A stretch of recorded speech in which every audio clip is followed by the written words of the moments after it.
বিসমিল্লাহির রহমানির রহিম।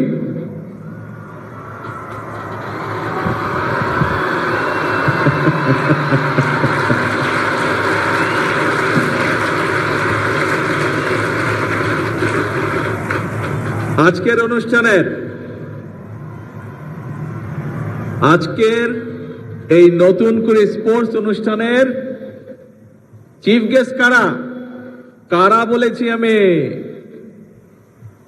এই যে গ্যালারিতে ছোট বন্ধুরা বসে আছো, তোমরা হচ্ছে আজকের অনুষ্ঠানের চিফ গেস্ট। আর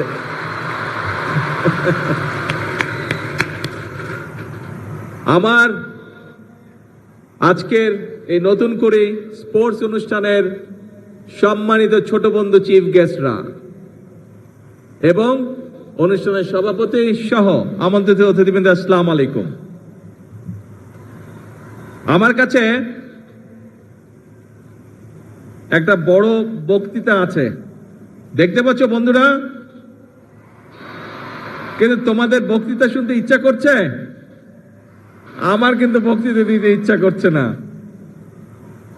তোমাদের সাথে তাহলে একটু কথা বলি। হ্যাঁ, বক্তৃতা আমরা শুনে ফেলেছি। আগে আমাকে বলো, এই যে মাঠের মধ্যেখানে আমাদের অন্য বন্ধুরা যে বসে আছে, ওরা যে কিছু আগে অ্যাক্রোবেট দেখালো, তারপরে সুইমিং দেখালো, চেস দেখালো, এই যে 8টা আমাদের ইভেন্ট এখানে দেখালো, কেমন লাগলো? তোমরা এনজয় করেছো সবাই? তাহলে আমরা ওদের জন্য একটা জোরে ক্ল্যাপিং দেই।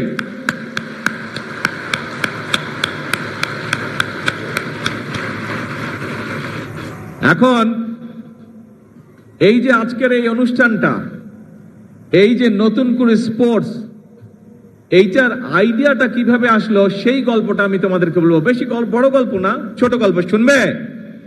কে কে শুনবে? হাত তোলো তো, কে কে শুনবে? Very good. আচ্ছা, ঠিক আছে। এইটা প্রায় 4.5 বছর আগের কথা। আজকে থেকে 4.5 বছর হবে। 4.5 বছর আগের কথা। আজকের যে এই যে আমাদের স্পোর্টস মিনিস্টার আমিনুল, এই আমিনুল গিয়েছিল লন্ডনে আমার সাথে দেখা করতে। তখন আমি লন্ডনে থাকতাম। তো আমিনুল এসছে, আমার সাথে কথা বলছে। তো ওকে নিয়ে একটা রেস্টুরেন্টে খেতে গিয়েছি। আমি গিয়েছি, আমার সাথে তোমাদের আন্টি গিয়েছেন, আমিনুল গিয়েছে, আর এখানে কয়সার বসে আছে। খুব সময় কয়সারও আমার সাথে ছিল। আচ্ছা, তো এখন আমরা গল্প করছি, কথা বলছি বাংলাদেশের বিভিন্ন বিষয় নিয়ে।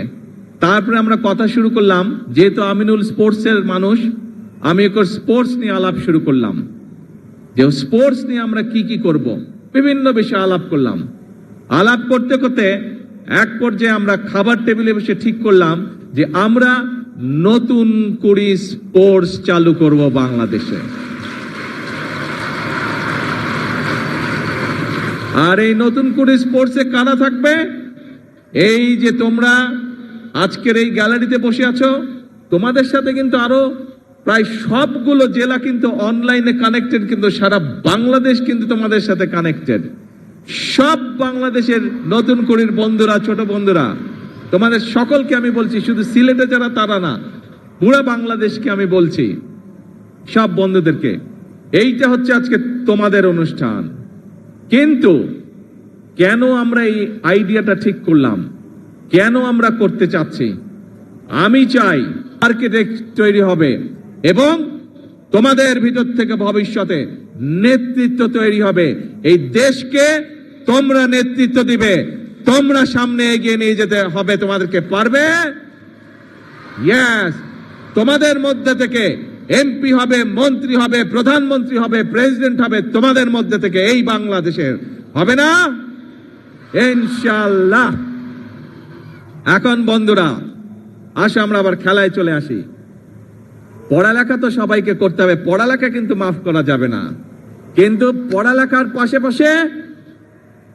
প্রত্যেককে খেলতে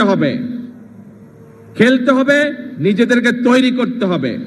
মনে রাখবে, তোমাকে ঠিক করে নিতে হবে তুমি কি করবে, এবং তুমি যখন নিজেকে ঠিক করে নিতে পারবে, নিজের লক্ষ্যকে স্থির করে নিতে পারবে, তখন তুমি সেই টার্গেট অ্যাচিভ করার জন্য সেই সামনের দিকে তোমাকে এগোতে হবে। ঠিক আছে? খেলার ক্ষেত্রে হোক, পড়ালেখার ক্ষেত্রে হোক, সরকার থেকে আমরা আমাদের দেশের যেই সামর্থ্য আছে, যতটুকু আমাদের ক্যাপাবিলিটি আছে, আমরা আমাদের ছোট বন্ধুদের পাশে আছি। কেউ খেলোয়াড় হবে, কেউ গায়ক হবে, কেউ মিউজিশিয়ান হবে, এক একজন এক একটা হবে। সরকার, রাষ্ট্র তোমাদের পাশে আছে। কারণ ওই যে একটু আগে বলেছি, ভবিষ্যৎ বাংলাদেশ তোমরা, ভবিষ্যতে বাংলাদেশকে নেতৃত্ব দিবে তোমরা। কি বন্ধুরা, ভয় পেয়ে গেলে নাকি? ইয়েস, জোরে বলতে হবে, না ভয় পাইনি আমরা। এই বাংলাদেশ একসময় পরাধীন ছিল। আমাদের পূর্বপুরুষরা এই বাংলাদেশকে স্বাধীন করেছে, যুদ্ধ হাতে, অস্ত্র হাতে যুদ্ধ করে স্বাধীন করেছে। তারপর বিভিন্ন সমস্যা হয়েছে দেশে। আমাদের দেশের মানুষরা, বিশেষ করে তোমাদের মনে আছে 2024 সালের 5ই আগস্ট এই দেশের ছাত্র জনতা এই দেশের মানুষকে আবার স্বাধীন করেছে। আবার আমরা সামনে এগিয়ে চলার পথ পেয়েছি প্রিয় বন্ধুরা। কাজেই এখন তোমাদের নিজেদেরকে তৈরি করতে হবে। তোমরা ছোট বন্ধুরা সারা বাংলাদেশে যারা আজকে আমাকে দেখছো, তোমাদের প্রত্যেককে নিজেদেরকে তৈরি করতে হবে। তোমরা যত সুন্দরভাবে নিজেদেরকে তৈরি করতে পারবে, তোমরা যত শক্তিশালী ভাবে নিজেদেরকে তৈরি করতে পারবে, যে খেলোয়াড় হতে চাও তাকে খেলোয়াড় হতে হবে, যে গায়ক হতে চাও তাকে গায়ক হতে হবে, যে মিউজিশিয়ান হতে চাও তাকে মিউজিশিয়ান হতে হবে, যে আর্কিটেক্ট হতে চাও তাকে আর্কিটেক্ট হতে হবে, যে ইঞ্জিনিয়ার হতে চাও তাকে ইঞ্জিনিয়ার হতে হবে, যে ডাক্তার হতে চাও তাকে ডাক্তার হতে হবে। প্রত্যেককে তোমাদের গড়ে উঠতে হবে, তাহলেই বাংলাদেশ গড়ে উঠবে। আগামীর বাংলাদেশ সম্পূর্ণভাবে নির্ভর করছে তোমাদের উপরে। তোমরা যত ভালোভাবে সুন্দরভাবে গড়ে উঠবে, বাংলাদেশ তত সুন্দরভাবে তত শক্তিশালী ভিত্তির উপরে গড়ে উঠবে। কাজেই ছোট বন্ধুরা, আমাদের সময় প্রায় শেষ। এখন বাংলাদেশ তাকিয়ে আছে তোমাদের দিকে। আমরা শুরু করে দিয়ে যাব, তোমাদেরকে সামনে এগিয়ে নিয়ে যেতে হবে বাংলাদেশকে। পারবে? এখন বলো তো, কে কে পারবে না হাত তুলো। কে কে পারবে না হাত তুলো। এইদিকের গ্যালারি দেখি কে কে হাত তুলেছে। না, এদিকের গ্যালারিতে কেউ হাত তুলেনি। এইদিক গ্যালারিতে কে হাত তুলেছে? কে হাত তুলেছে? পারবে না, পারবে না কে? না, দেখি কেউ হাত তুলেনি। এইদিকের গ্যালারি, না পারবে না। এবার বলো পারবে কে কে? ইয়েস, সবাই পারবে ইনশাআল্লাহ। তাহলে আজকে নম্বর বক্তৃতা। এখন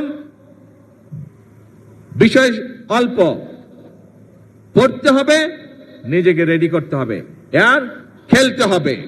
একই সাথে যে গান শিখতে চায় সে গান শিখবে, সেই ব্যবস্থা আমরা করব। যে মিউজিশিয়ান হতে চায় সে মিউজিশিয়ান হবে, সেই ব্যবস্থা ইনশাল্লাহ আমরা করব। যে খেলতে চায় সে খেলোয়াড় হবে, সেই ব্যবস্থা আমরা ইনশাল্লাহ করব। ঠিক আছে? এই তোমাদের সাথে আমার কন্ট্রাক্ট।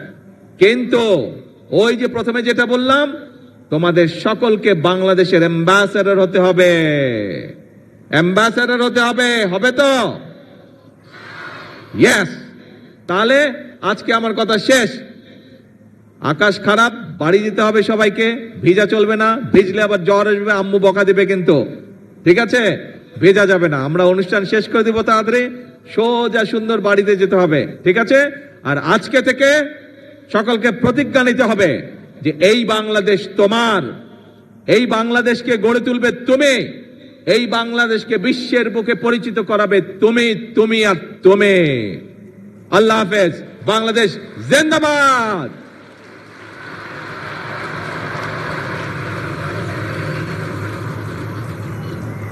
ছোট বন্ধুরা,